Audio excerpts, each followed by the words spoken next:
Right, you already know that we're going to be talking about the FOMC meeting. Okay, I'm going to be going through the whole entire summary. For this current meeting, we do have the SEP, which is the Summary of Economic Projections. Okay, basically, it's just like a PDF file that just kind of tell you the change on inflation, the change in rates that they actually do see by the end of the year, end of next year, end of the year after, that sort of thing. And of course, there's going to be like various dot plots, various graphs that we're going to be going through as well. But of course, like I said, we already know that it is a pause. If you have read all the headlines out there, if you have been looking at Bloomberg, Wall Street Journal, Yahoo Finance, I don't care. Okay, you already know that we are getting a pause. Okay, but I'm going to be going through what the report is actually saying behind the scenes. Okay, and whether you think that the market likes it or not. Okay, so let's get into the SEP. Let me just bring myself similar over here. Okay, so first of all, you're going to be looking at a screen. Over here, we're going to be looking at this, the first column on this side. Okay, so unemployment rate, they're actually projecting unemployment rate to be at about 4.1% by the end of the year. The year after is going to be at 4.5, and the year after is going to be at about 4.5 as well. Okay, right now we are actually looking at unemployment rate to be somewhere in the 3.9 to 4%. Okay, surprisingly, but they do see unemployment rate kind of going up a little bit in the following years to come. Okay, next up, we need to look at PCE inflation. For people who are unaware what PCE inflation is, basically it's the same as CPI, but this is the, that's my Apple Watch going crazy. Okay, so what PCE inflation is actually is technically the same thing as CPI. It's still a report that actually goes through with inflation. It's just that an inflation report that the Federal Reserve prefer to use. Okay, over here you can see that the inflation is at 3.2. Okay, the previous projection that we actually had was 3.3%. Okay, which is kind of funny because if you go down to below here, which is on the core PC inflation, it actually went up to 3.9%, whereas the March projection that we actually had was at 3.6%, which means that they are actually thinking that inflation is most likely going to be trending downwards for this year. However, core inflation is going to be stickier. Core inflation being just inflation without counting in food and energy prices. Okay, which means that basically we are getting a trend of disinflation. However, the disinflation is actually coming from energy prices going down. However, they do think that inflation across the board, aka used cars and trucks, services, furnishings, apparels, all these different things in the report, they are actually projecting for all these different inflationary pressure to stay consistently strong, which is stickier inflation, persistent inflation, things of that nature. Okay, now for the most important one, which is over here, the federal funds rate, they're actually predicting it to be at, well, not predicting, they're projecting for it to be at 5.6% by the end of the year. So what do you have to know about this 5.6%? I'm just going to enlarge this because I don't want you guys to look at too many numbers to kind of confuse you and all. Okay, so right now, okay, with this pause, we are now currently still staying at the 5.1% current federal funds rate at the moment. Okay, 5.1%. It's kind of like a range, so we are basically at 5.25%. Okay, but some people just like to call it as 5.1%. Okay, for the sake of it, let's just call it as 5.1%. So, currently we're at 5.1% and we have a pause. What Jerome Powell is basically saying is that, okay, currently we do have a pause, but this is not a skip. Okay? They don't want us to think that they are skipping the whole entire hawking cycle or hiking cycle for some people. Okay, so what they want us to kind of believe is that we are still in this hiking cycle where we have already went through multiple quick succession of 75 basis point increment, 50 basis point increment, and till recently only all those 25 basis point increment. This is the first pause that we had in 15 months. Okay, 10 meetings. The first pause that we actually had. And what Jerome Powell do not want the general public or the investing public or the whole entire market in general to feel is that, we are done. Okay, our job is done and we are finally towards the Federal Reserve pivot. We are starting that trend towards the pivot. That's what Jerome Powell don't want us to think. Okay, but this is where it gets kind of a little bit tricky. Okay, he's saying all these different things, but he's not really showing it per se because no one in the market believes him. Okay, so just full transparency, right now today's a Friday, and I'm going to be uploading this video for tomorrow. Okay, that means the FOMC meeting actually happened yesterday. Okay, and I've already went through the whole entire thing, which is why I actually wrote down some notes on my own. And I'm just thinking, Jerome Powell is not really doing a really good job at communicating the fact that they want to stay hawkish, because the whole entire market knows for a fact that right now putting a 5.6% federal funds rate by the end of 2023 would equate to two more. Oh gosh, please. It would equate to two more different rate hikes, which we are most likely going to be expecting, one in August and another one in maybe December, if we actually follow on with this progression. Okay. However, what I do think would most likely happen is that for the next meeting, if Jerome Powell chooses to pause again, what that would actually mean is that for the next SCP that we do get, which is 2 meetings from now, what we're going to be getting is Jerome Powell is going to basically come out and say, we are going to be changing the SCP. We don't think that we need 2 more hikes. We're just going to bring it down from 5.6 down to 5.4, for example, or 5.3. Then I think that is a very, very high possibility of what's going to be happening, which is why I don't think the whole entire market thinks that they are going to be continuously going towards the 5.6, which is why the market is kind of calling out on Jerome Powell's bluff, if you would say so. Okay.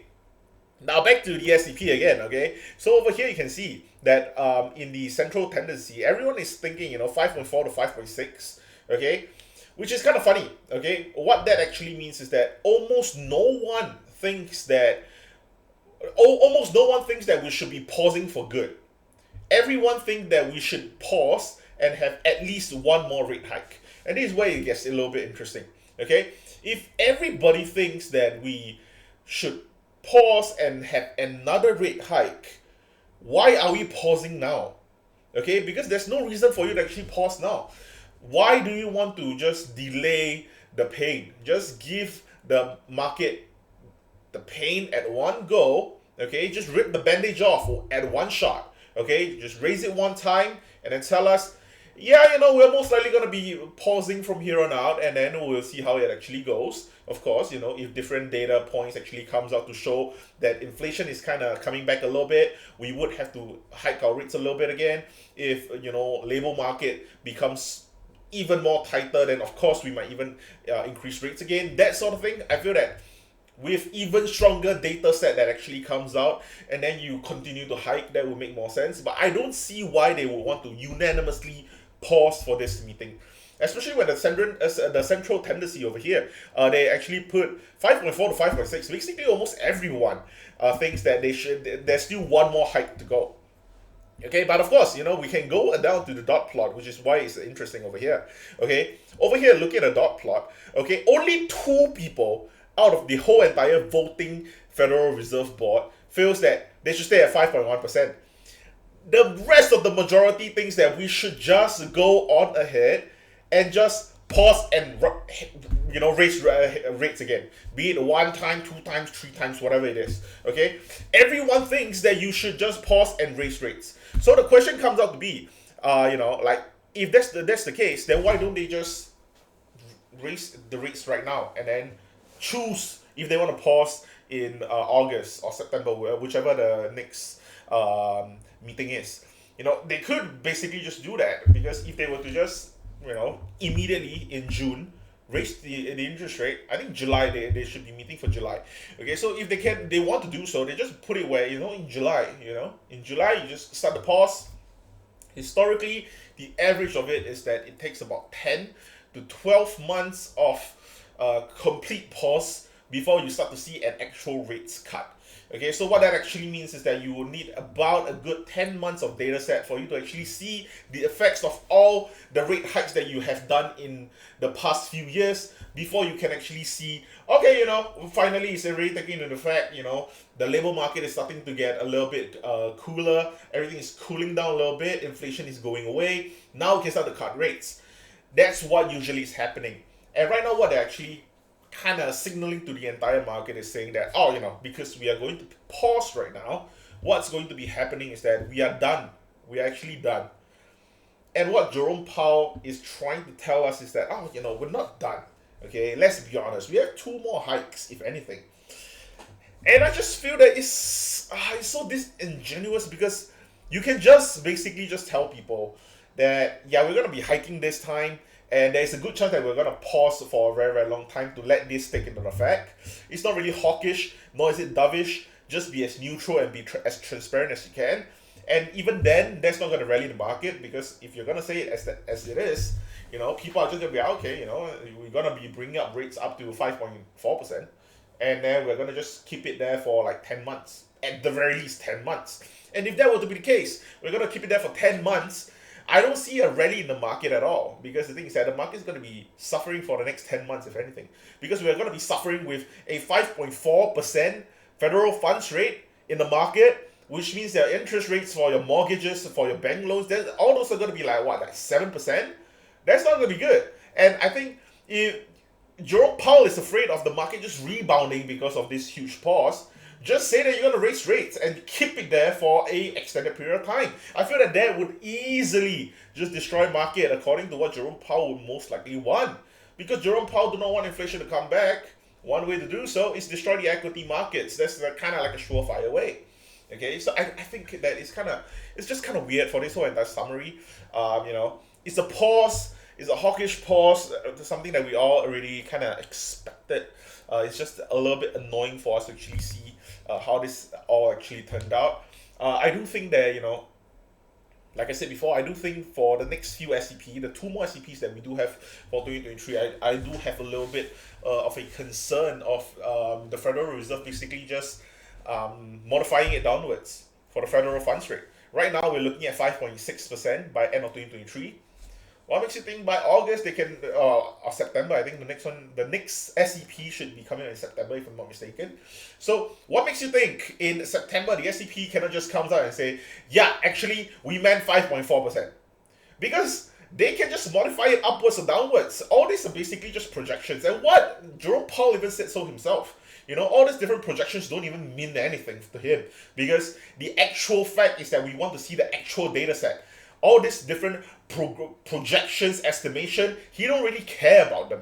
Which is why I just think that, this whole entire FOMC just made me a little bit pissed off, I'm not gonna lie. Okay? So, I don't know. I don't know if Jerome Powell is just trying to lie straight to our face. And I can tell the market is not buying it. Okay? The market thinks that it is going to rally because the Feds think that they're done, but they're telling us that they're not done. Which is why a very, very confusing story. I think everyone is like portraying a different narrative. I think it's going to be a very, very hard time for you to actually pass. But similarly, let's be honest, okay? Even if we're going to be pausing straight away from here on out, 5.1% for effectively, let's say 10 months to 11 months, let's just call it a year, okay? We're going to have 5.1% interest rate at the very least for one whole year. If that were to be the case, and you still don't see the bear market coming, I don't know, man. Like, a lot of people are thinking that, the bull market is here, the bull rally is here. I don't think so. I really, really don't think so. I feel that there is something that we're all missing here. And as much as the market is calling out the bluff on Jerome Powell, I feel that I'm calling the bluff out on the market. But of course, again, like I said, I'm not a investment, this is not investment advice. I'm not a guru. I'm not a certified investment advisor or anything of that nature. I'm not a financial advisor. So, personally, I'm calling bluff on the market, okay? The market is calling the bluff on Jerome Powell. I'm calling the bluff on the market. I think that Jerome Powell thinks he's done. That's true. And I do think that Jerome Powell is done.